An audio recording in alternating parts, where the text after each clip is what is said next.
Hello, everyone. Welcome back to Hello Zafigo. It's been a long while since we had our Hello Zafigo sessions.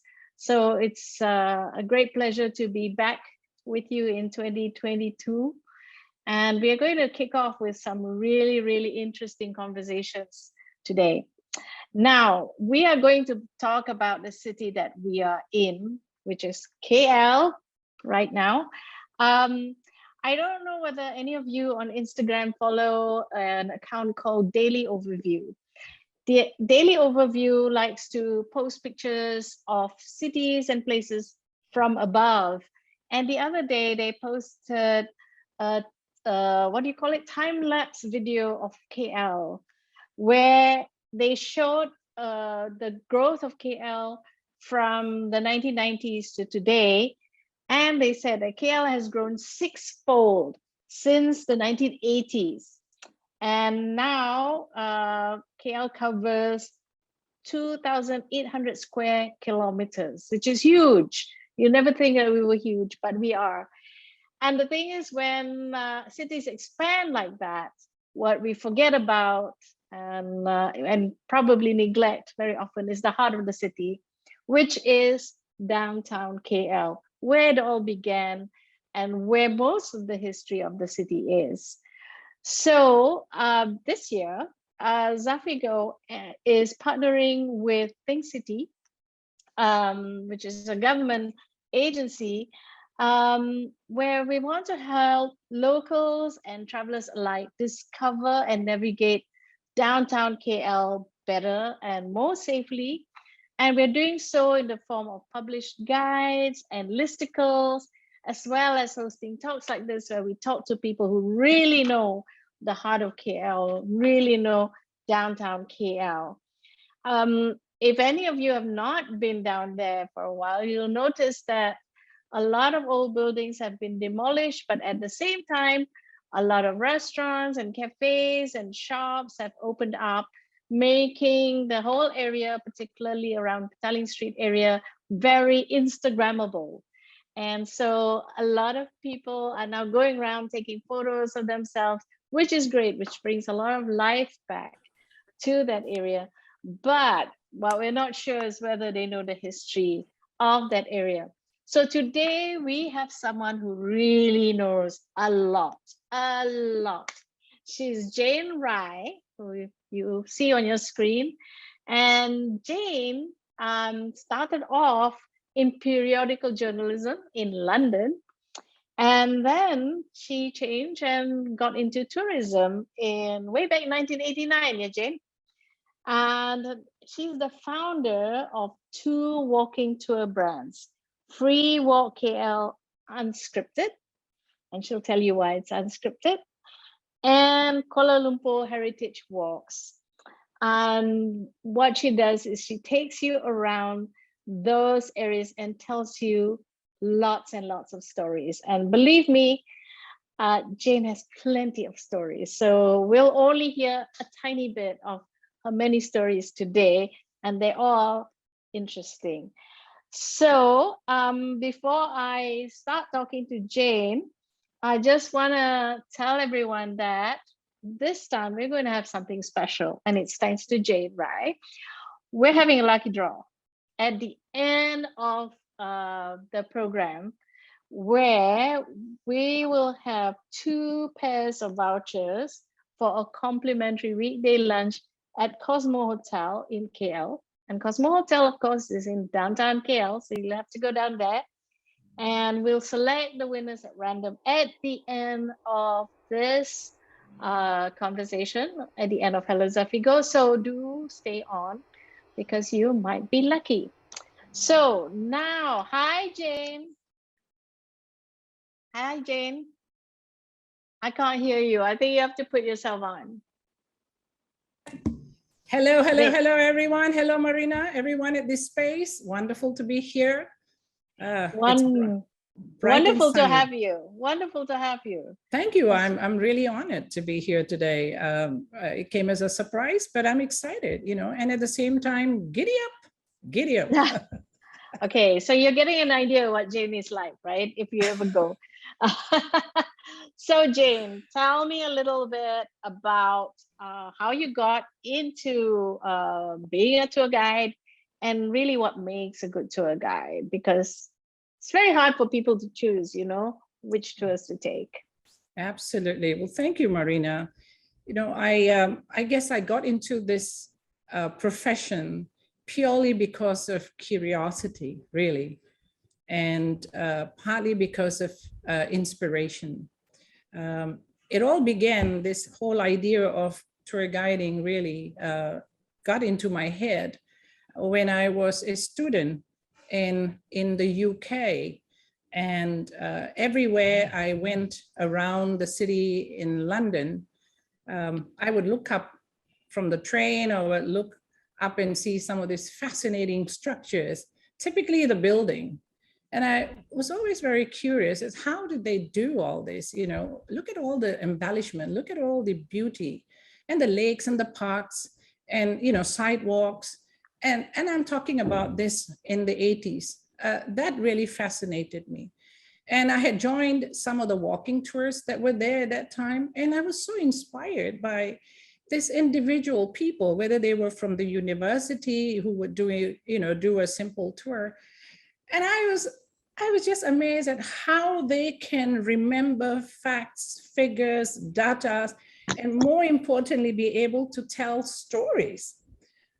That whole idea of storytelling was something that I was so accustomed to way back as a student. And I said, I just left it as it is, never gave it any thought until I came back to Kuala Lumpur. I had a short stint at the media, and it was at the media that I decided that that's not going to be my path. I've got to be out there telling people stories. And I wanted to connect with Malaysians because I've been away for quite a number of years. So that was how it all began. And then, I made contacts with the Ministry of Tourism at that time, and they happened to be having a course. So I went all the way to your state, Marina, Kedah. I went to Really? Alostar, honest to, and I spent a good almost 40 days there, full day, learning about my country. There were so many things that I didn't know. Stories from hantu right up to paddy fields, stories about people, legacies, things like I said that I didn't know. And I felt so connected with my own nation within that 35 days. And the fact that I had the opportunity to engage with people who were in the class, who came from all diverse backgrounds. And so that started my journey as a tour guide. And I have never swerved. I've kept to the course, although intermittently. I had taken up jobs in senior management position in travel companies because I also wanted to know how the operational side was and how people wheel and deal. But I still never missed the idea of doing tours. And so that was my journey, really. And I must tell you, I have never regretted it. Great. Never It's so turned, it's so nice that you found your passion and your course. Do you mean to say that they have courses for tour guiding that yes, the ministry runs? yes. And you can just go, anyone can go? Anyone can go. Wow. Some time back, the ministry handled the tour guides, the tourist guides training. And there was a time when they privatized the training of tourist guides. And now they are what we call Institute Latihan Pelancongan, where you can go and be trained. You clock in 500 hours. You can learn you can do it either in Mandarin, Chinese, English, Malay, or any other languages you want. But the main communication would be in either the English language or the Bahasa Melayu. So there are plenty of courses. Institutions are well managed, and it's exciting. You get to know a lot of things that you never thought of. Yeah. So why did you decide to focus on KL, particularly the heritage side of KL? Well, Marina, that's the city I live in right now. And, I breathe, I sleep here, I eat here, I breathe here, I cycle here. I do everything here because this is where I have come to work, and this is where I've built my home. I'm the type of person who needs distraction. So I have to be in the city. I need the theaters, I need the music, I need the food. And, you know, I'm single and I'm footloose and fancy free. So why not? And exactly, why not? So, and the only other consideration was that Kuala Lumpur has some really romantic history. I wouldn't want to spare those histories, you know, and lose sight of them. And so I thought, why not? Why not I focus on the old bits? So, and the legacies and the heritage and the stories, they are just everywhere. They everywhere. But why do you call them romantic? Because everyone thinks of KL, you know, Kuala Lumpur, muddy confluence, not very romantic. What's romantic about KL? You see, you can make anything exciting if you tell your mind to be. One of the things I find very romantic, okay, I'll just give you an example of what I mean by romantic. You've been to the Jamek Mosque and you've seen the mosque, and it's actually sitting at the meeting of two rivers. And I'm sure many of you know that the mosque actually sits on a very old Malay burial ground, century-old burial ground. And so when the land was, you know, earmarked for some beautification, there was a mosque that was put there, and a very lovely English architect decided to design the mosque in a true Northern Indian Mughal influence. And Arthur Benison Hubbard, the architect, decided that he would build a semicircular steps like the god at the entrance or at the side of the mosque. And that semicircular steps actually has fronts to water, that is the Klang River and the Gombak River. And you can imagine, a century ago, people would bring their boats down, stream down Klang River or Gombak River, and they would tie their boats near the moor and then walk up the steps towards the masjid. And I thought that, to me, it's a very romantic thing. It all depends what you think romance is, but to me, that is romantic. Yeah. Hey, it does paint a lovely picture. Super. So did you have to do a lot of research to have your stories? Absolutely, I had to. And before I tell you about all my research stories and whatever, we are going to go for a short break, everybody. We're going to do a poll. We're going to ask you 3 questions, and we're going to ask you to answer these 3 questions. Oh, don't worry, they're very simple. They're in the ABC. Within 1 minute, you are expected to answer these 3 questions about the city that you live in.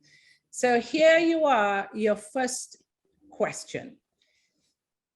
So click your answers.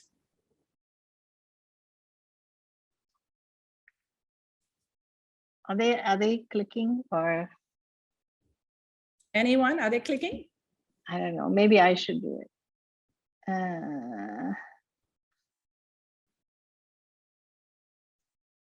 Is everyone doing it? Oh, okay. What's the question? It should be on your screen, actually. It's on your screen, yeah. Yeah, it's on your screen. So the first question, the first question is, what is Kuala Lumpur in English? So you've got 4 answers there, and you can decide. Click on it. Let's see, how is it going? I don't know who's minding it. River, can you see what's happening? Oh, wow. Let's see. Okay. For question 1, 5% of them responded with the answer Kingdom of Love. 29 of them responded with the answer Confluence of Two Rivers. 19% of them responded with the answer Muddy River Mouth. And 48 of them responded, and the correct answer is the Muddy Estuary. So Kuala Lumpur is in Malay word, and so Muddy Estuary is the English version. So we're now going to go to the next question. Well done, everybody. Let's go to question number 2. Wow. Now I'm sure everybody goes to Kuala Lumpur's Chinatown. So about Kuala Lumpur's Chinatown, what is the first thing that comes to your mind? You can answer any of that. More than one? More than one?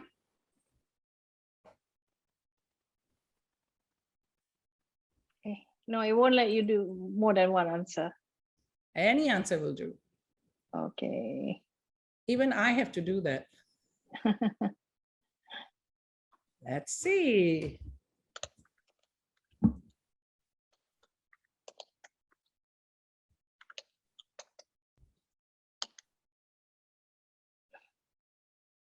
Should be able to see on your screen. All right. Yeah. Anyone else besides Halim not being able to see it?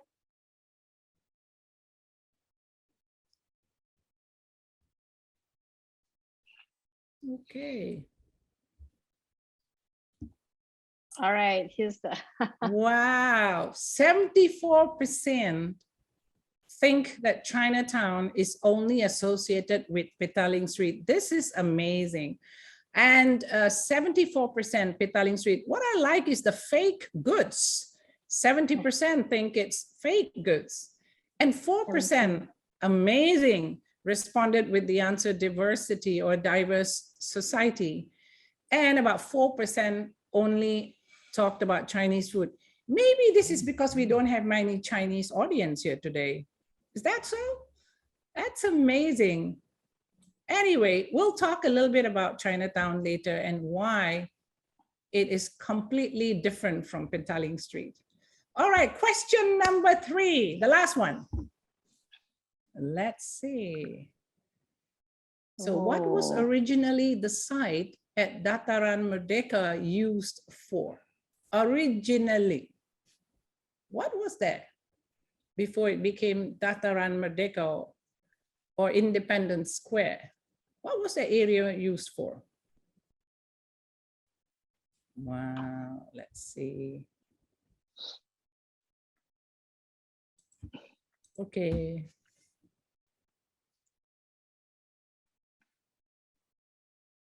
Let's see what everybody responds.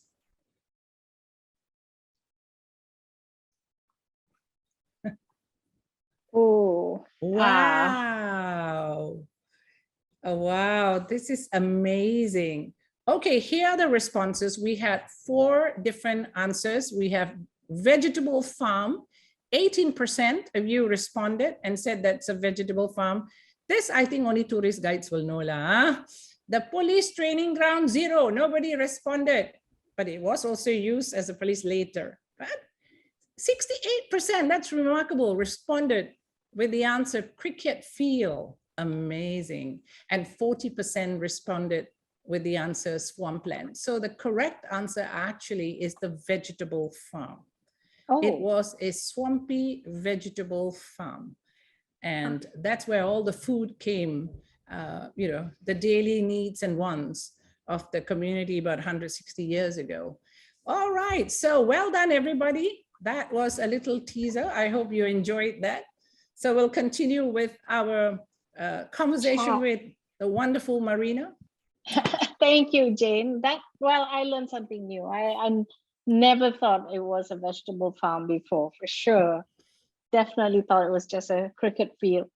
So, you know, when you do your tours, which I haven't been on one, but I promise I will. That's nice. Is it just about historical buildings and monuments, or is it about the ordinary people that live in there? Because, you know, historical buildings can be cold without people. Absolutely. It all depends on the area where my tours are. Most of the walks that I do includes, you know, a blend of structural things and people. It's very much the community of that area. But some areas you have a lot of government buildings, some areas you may have kampong, some areas you may have trade and businesses. So there's a whole blend of or rather a potpourri of things, elements that are unique of that area. So, you know, we share the stories about the people, what did they do, what was life for them like, what kind of business they've been, what sort of incident had happened there. Buildings, of course, buildings will be buildings, but, you know, the buildings do talk. Yeah. They are walls. Walls Right. do talk. You know, to me, the walls do talk, and they tell us stories. And so we need the walls and we need the structures, whether they are a townhouse or a shop house, or whether there is just a lamppost, or whether it's just a bridge. There are stories. And to me, all Kuala Lumpur has some really unique stories to tell. Every city in the world has its own unique story. And our story is always, you know, referred to the tin growing area, the mud, the tin, the muddy confluence, the people that came there. You know, why did they come there? What were they searching for? Why did they live there? Was it because of romance? They got married and settled there? All the, you know, trials and tribulations that they had to go through. So we pick some of the stories from interviews that we've done over the years, and heard from elder communities of the area, from friends, their parents. And they have given me and my team some fantastic insights into what life was like in that area, let's say like about 60 years ago or 80 years ago. And it's hard for people of our age to imagine that, because we did not grow up in that generation. But if we can tell them compelling stories of what used to be there. Now, if I were to tell everyone here at this space that there is a place in downtown Kuala Lumpur, and this is a business that was registered. And I'm going to tell you now, the company was registered in the year 2603. Now you say, Jane, are you crazy? It's only 2022. How is it possible that that company was registered in the year 2603? Now there must be some stories behind it. So these are some of the things that we, you know, whet people's appetite, and then we take them and show them the reality of it, and tell them those wonderful stories as to how it all happened. So guys, if you want to know that particular answer, you have to come on my walk. That's my Chinatown walk. Very good. That's good baiting. So that's just one interesting, intriguing piece of information that I can share. Of course, there are plenty. I mean, I'm very unscripted. I don't know what I'm going to say on that day. It's all about people's mood and the conversations that I have with them at the beginning. I get a feel of them, and, you know, basically ask them, you know, what is it that has attracted them to come to our walk. So we've had various responses, all sorts of answers that we have gotten. And I would say 95% of them come because they are curious and they want to know. Yeah. That's great. So how many different walking tours do you do? And who are the people who come? Are they locals? Are they foreigners? Or who?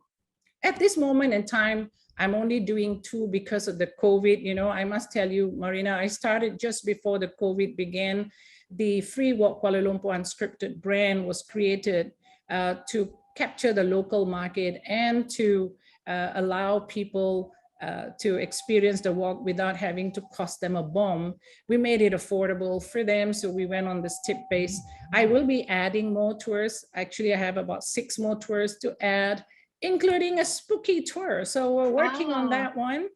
And the people who have been participating in our walk before the COVID and then in between the MCO break, we've had Malaysians. They've been the most tremendous supporters, families, children, because we made our walks child friendly.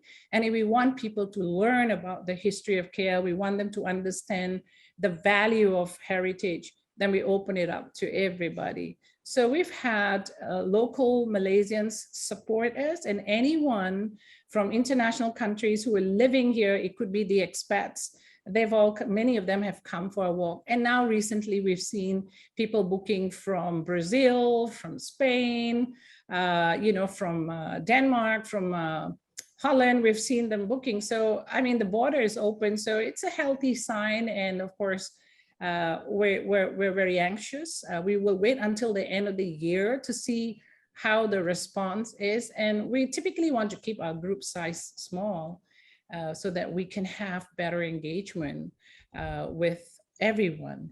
And we have the chance to speak to everyone and hear a lot more about things in their country. That's where we do our observations and their likes and dislikes, and we learn a lot from them.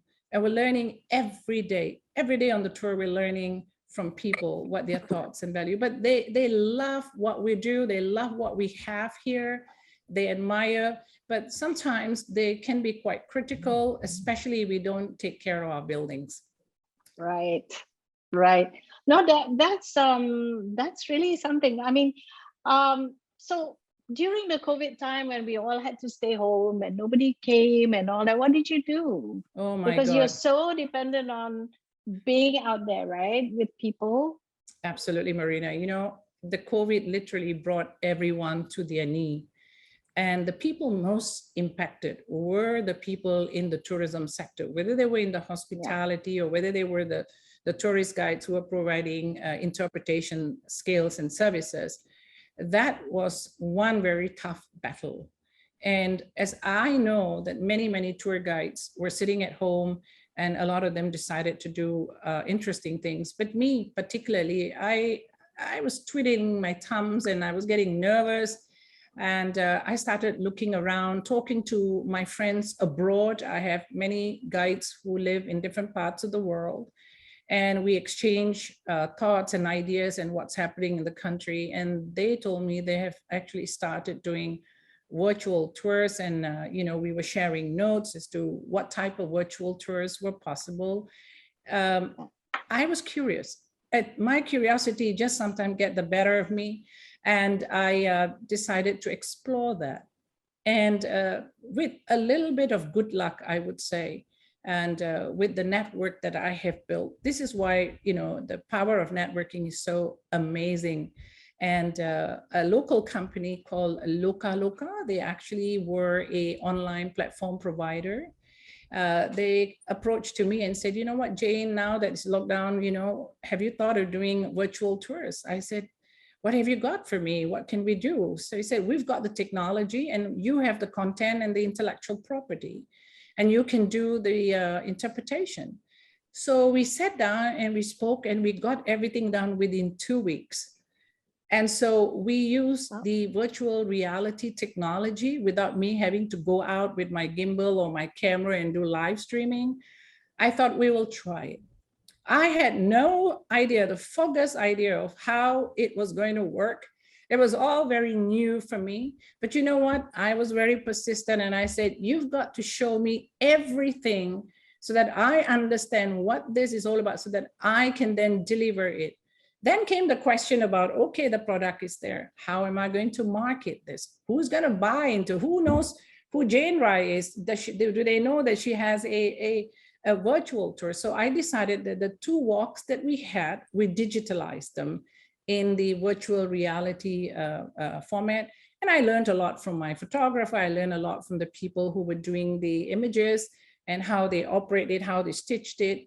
And then I had to learn a complete new language altogether. Talking on the street and talking at home, using your voice and using your microphone and learning how to control the panel, that was a real task for me. But I did it, trial and error. But you know what? I thought the best people for me to offer the virtual tour at that time was to go to all those who were stuck in their rooms in the hotel and doing their quarantine. So I must tell you, the Cosmo Hotel were the first people to support me in that, because they had many rooms that were, especially reserved for quarantine purposes. And so some of So we offered also to other people. And and then of course, my own network of people, I started sending messages to the world. So all my old friends from some of the guests who'd been on my tour, they were sitting at home having their sauerkraut or having their apple wine and, revisiting Kuala Lumpur and hearing me. And it was just an amazing thing. I mean, I'm still marketing it. I must tell you, Malaysians were very resistant to change. When I talk about virtual tour, they say, what's that? Just send me the link. I watched the video at home.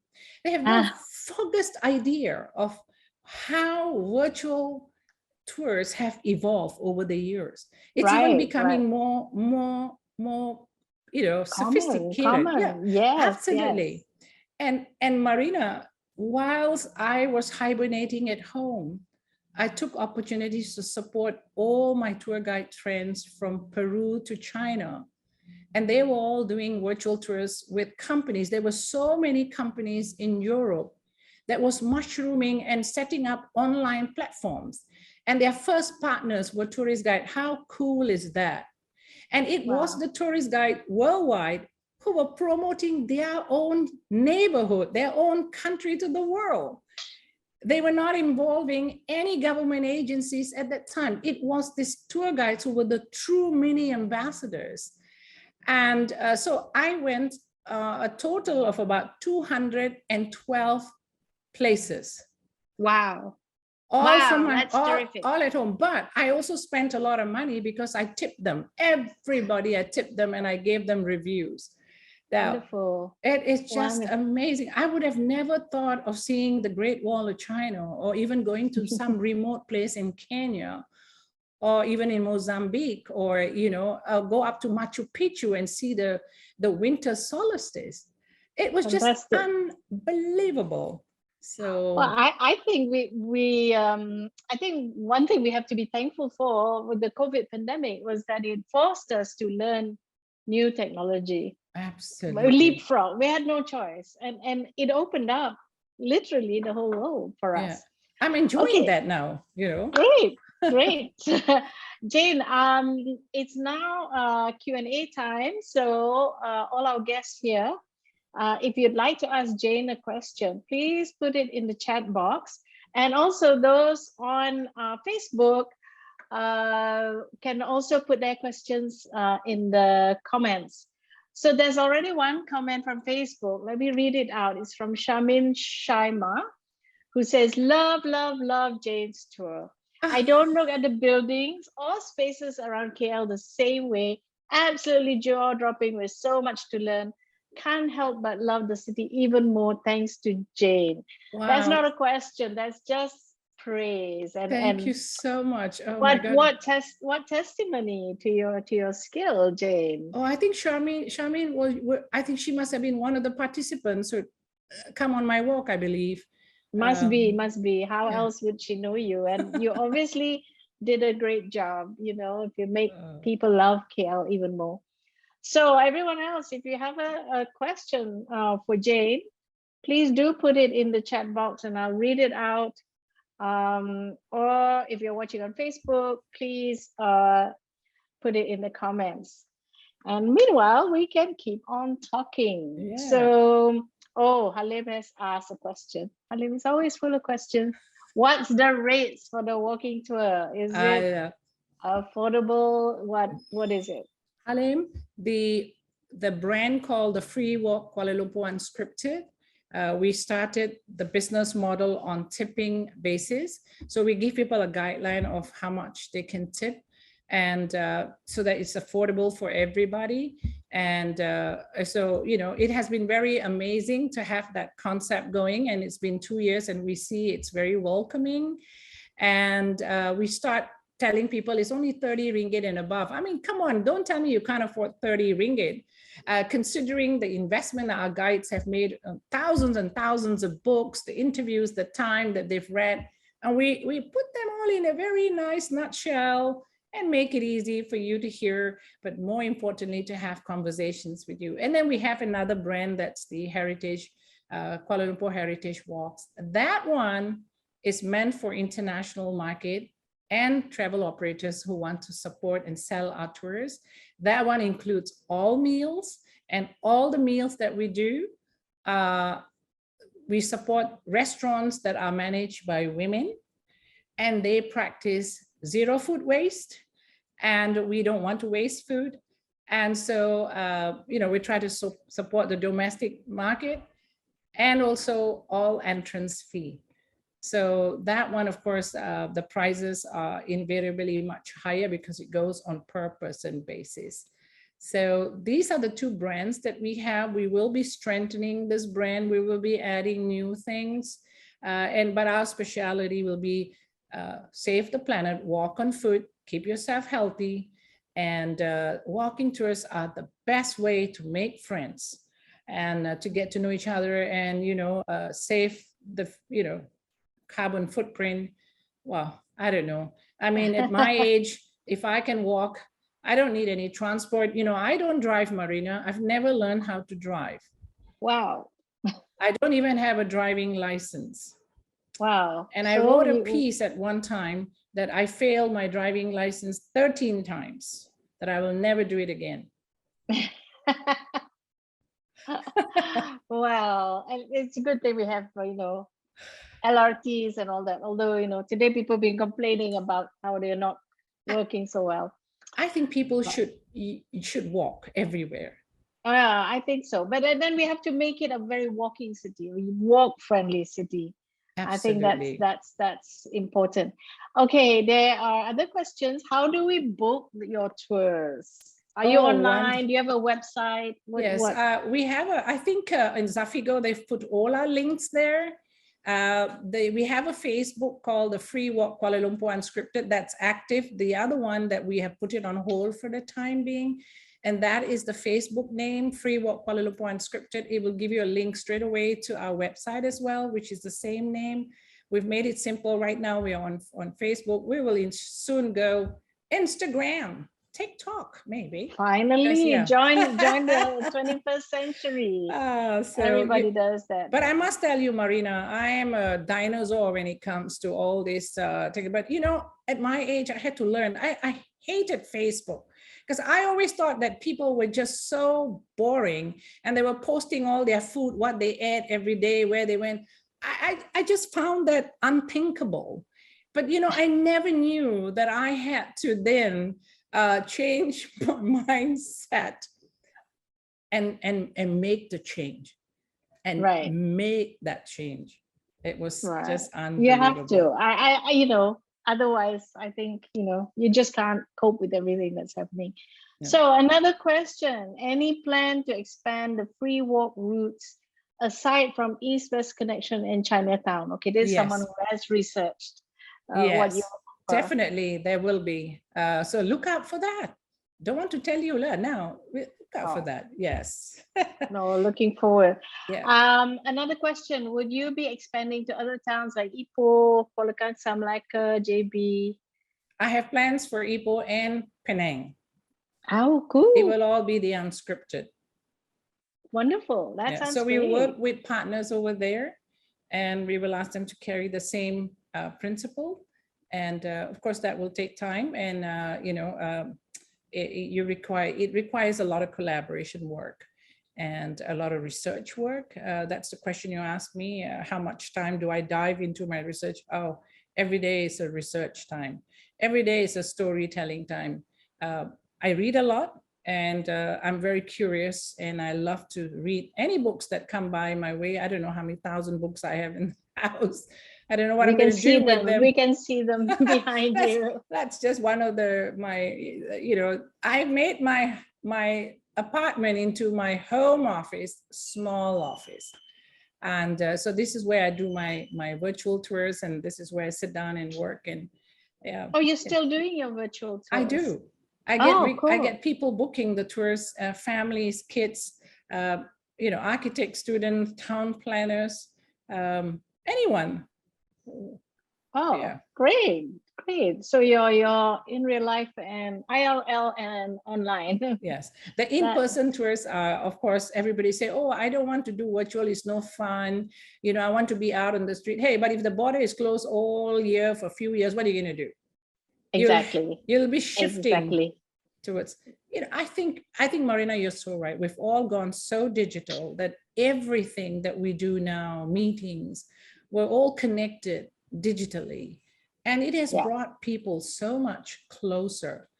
I can't imagine how during the COVID time uh, that it has made me do things that I've never anticipated doing.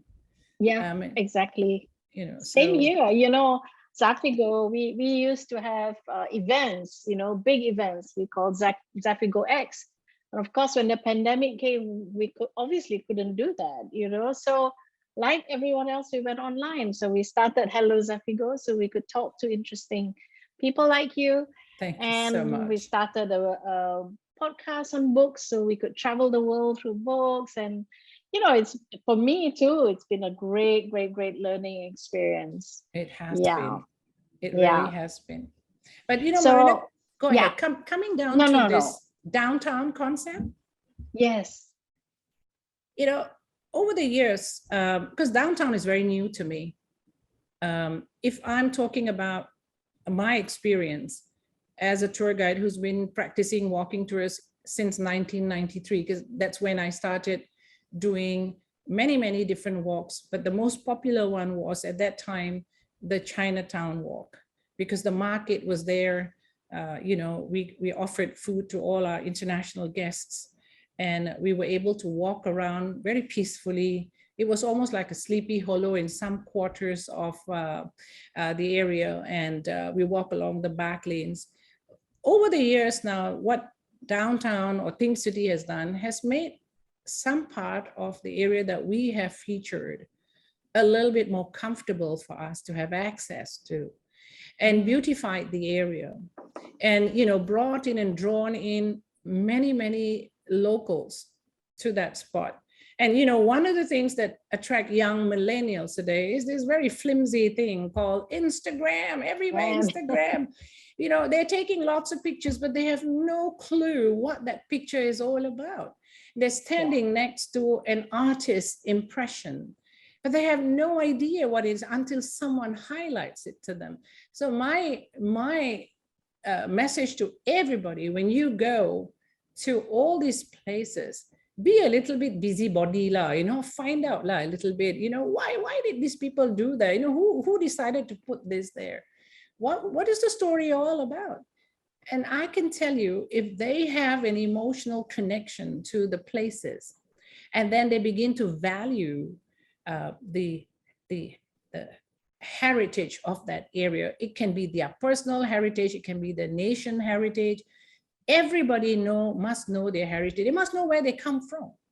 If yeah, they don't know where they come from, where are they going to go?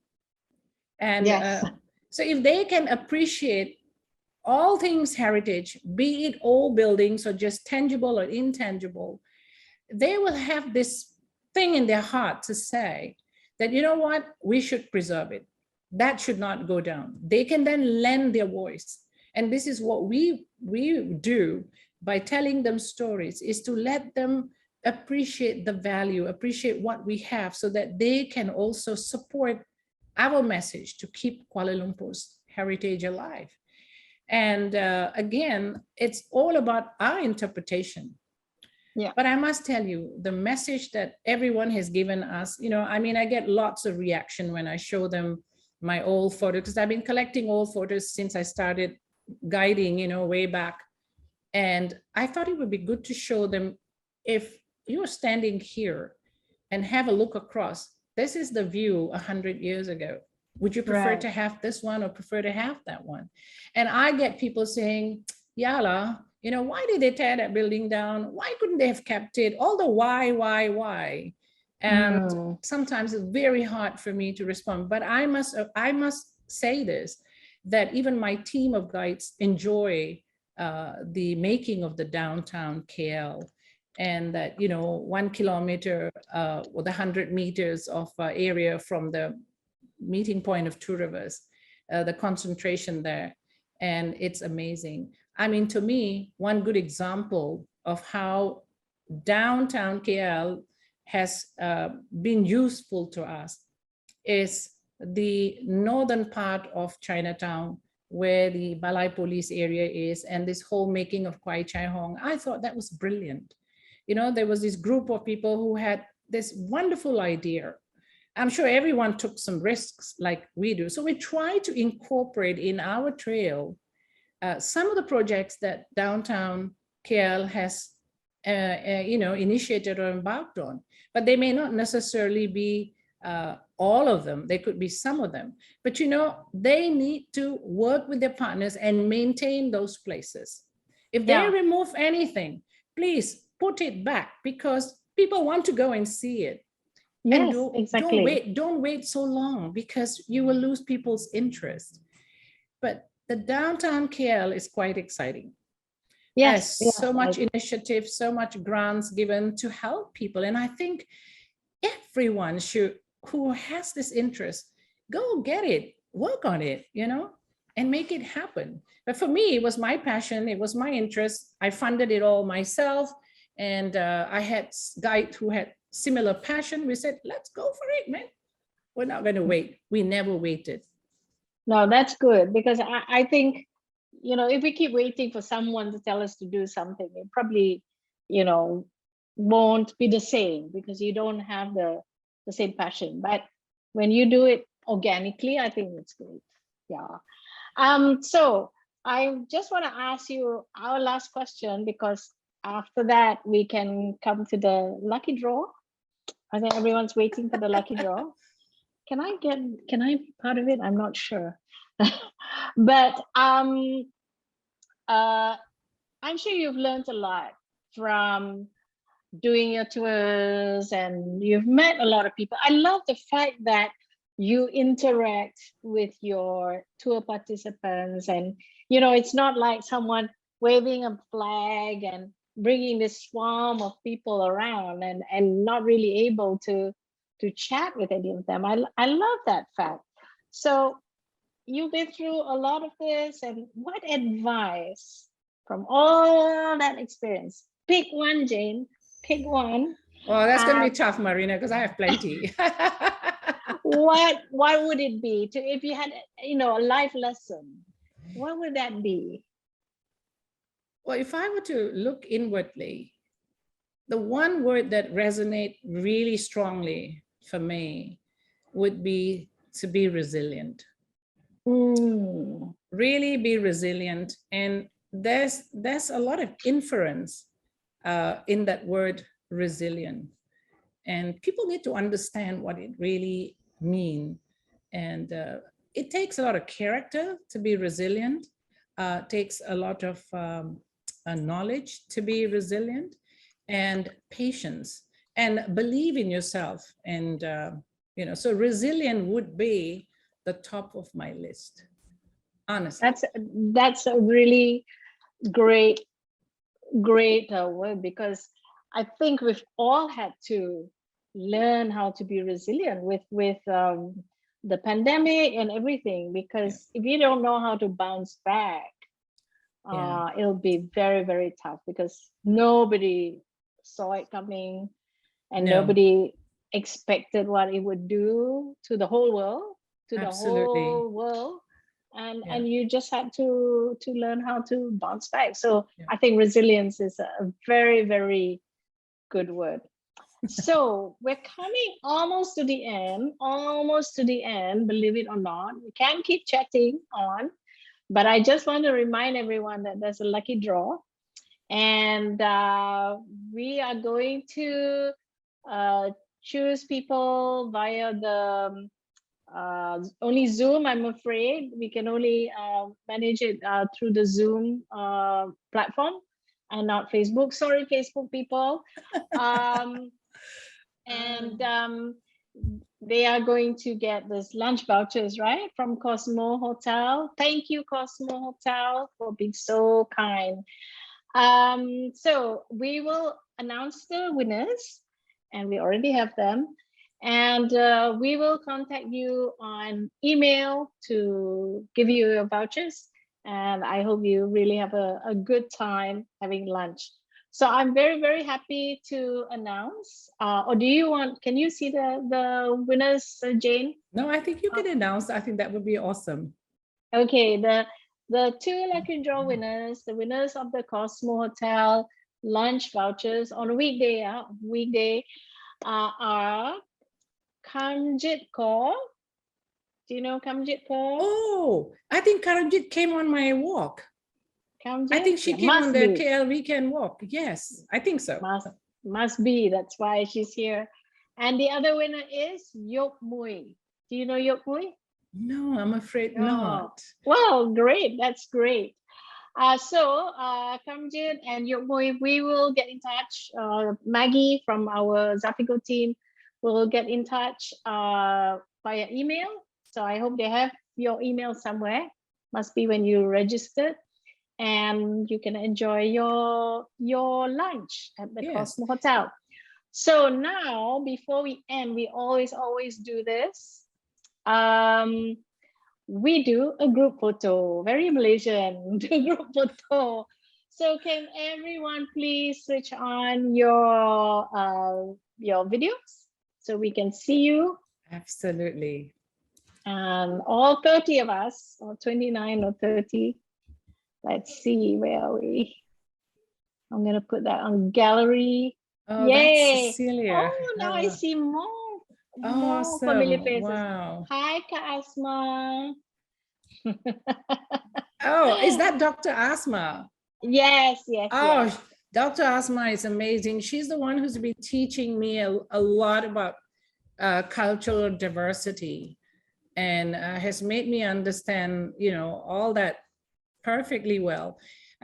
Marina, if I may add, for Karanjit and also Yukmoy, what I would suggest you do, join the Sunday East-West Connection Walk. After the walk, you can go back to the Cosmo Hotel and have your lunch. It could either be a buffet that day or it could be a set lunch.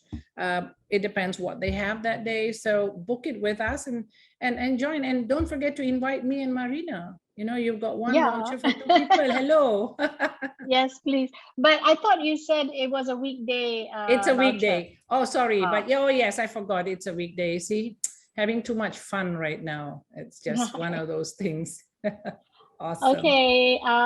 So those of you who haven't switched on your video, unless you're very, very shy, do you want to switch it on so that we can do a group photo? And Zin up here will do it. Kamjit, you're a winner. You have to put on your. Oh yes, I would like to see how. I like to see Karanjit. Yes, let's see. Where are you? Yeah, Karanjit, put your camera on. Can't see. Everybody's so shy. It's a complete new communication world with virtual tours. And there are all these foul up bleeps and blunders that people have done.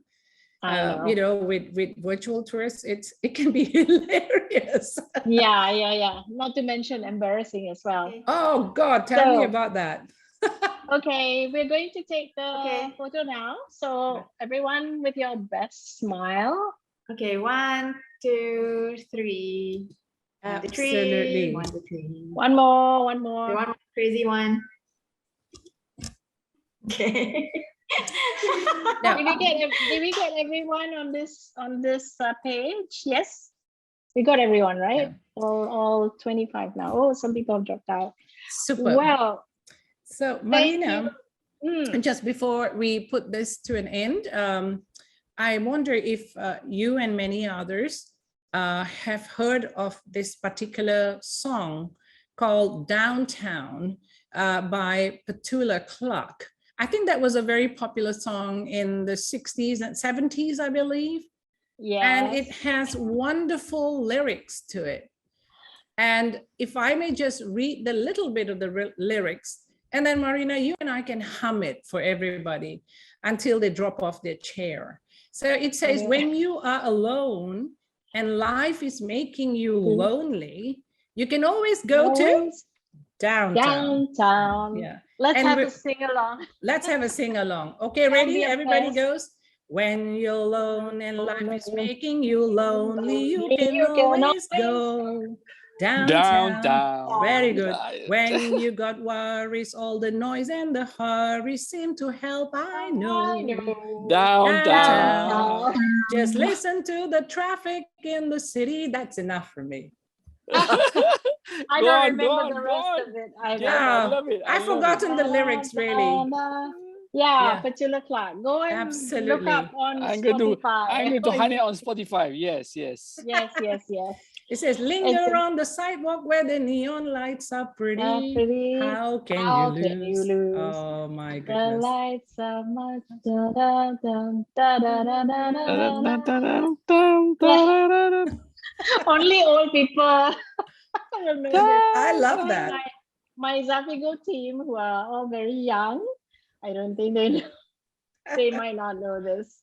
Yeah. Except for Maggie claims she does. So Oh, anyway, thank you everyone for joining us today for our very first 2022 Hello Zafigo.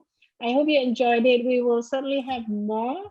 Anyway, we will be gradually moving towards on-ground events as well, because hey, we're opening up. So I think it's time to see people in real life. So do keep watch on zafigo.com and we'll see you all in real life at some point. absolutely. Jane So, and Marina, looking forward to catch up with you both. I got something Sure. else. Yes, Thank let's you. do something. Thank you. Take care. Thank Make you. it work well. Thank you, Jane. Thanks for spending your time with us. And I will definitely come and put on my walking shoes and my umbrella, my hat and sunblock, and come around with you. Oh, Marina, you're so welcome. Everyone is so welcome. And keep come and support us and keep us going. You know, it will boost our morale and give us the opportunity to network with you and have conversations with you.